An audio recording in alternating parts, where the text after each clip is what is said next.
중국 진나라에 일이라는 법관이 있었습니다.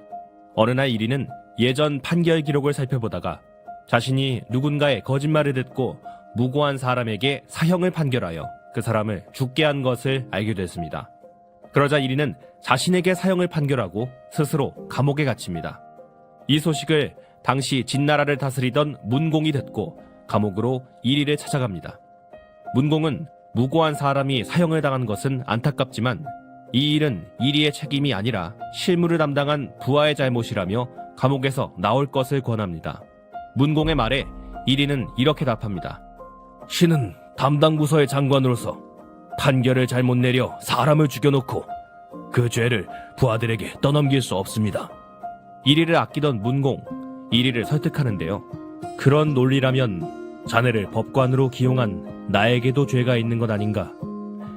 내가 다 용서할 테니 이제 감옥에서 나오시게나. 그러자 일이는 전하, 법관에게는 법도가 있습니다.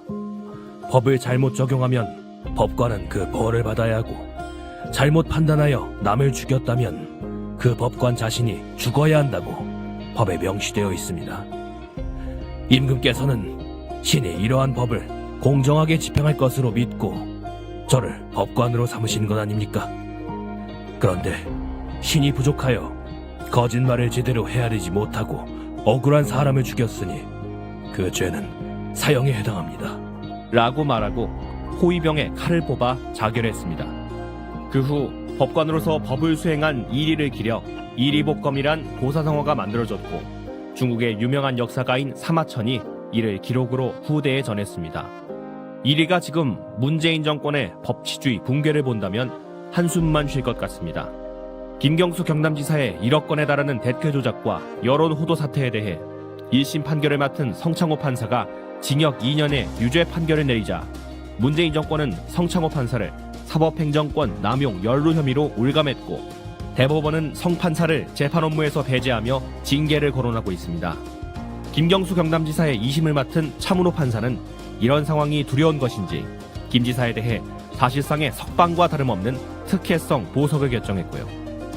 그것도 모자라 문재인 정권은 헌정사상 유례없는 고위공직자 범죄수사처, 즉 공수처를 만들기 위해 모든 수단을 동원하고 있습니다.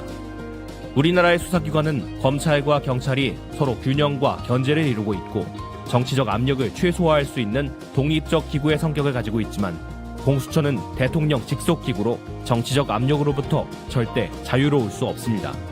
심지어 고위공직자의 비위를 수사한다면서 그 대상에 대통령의 가족과 국회의원은 포함시키지 않고 있는데요.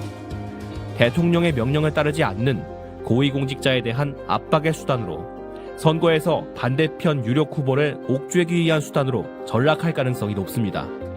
급기야 문무일 검찰총장마저 공수처의 위험성에 대해 자리를 걸고 항명하는 일이 벌어지고 있습니다. 법은 국민을 보호하기 위해 운영되어야지 정권을 지키기 위해서 쓰여지면 안 될 것입니다. 이를 안 이리는 법을 적용함에 있어서 공명정대했고 수사가 잘못돼 억울한 누명을 쓰는 일을 막고자 자신의 생명까지 바쳤던 것입니다. 문재인 정권은 법을 지키기 위해 목숨을 버리던 이리의 결기를 명심해야 할 것입니다.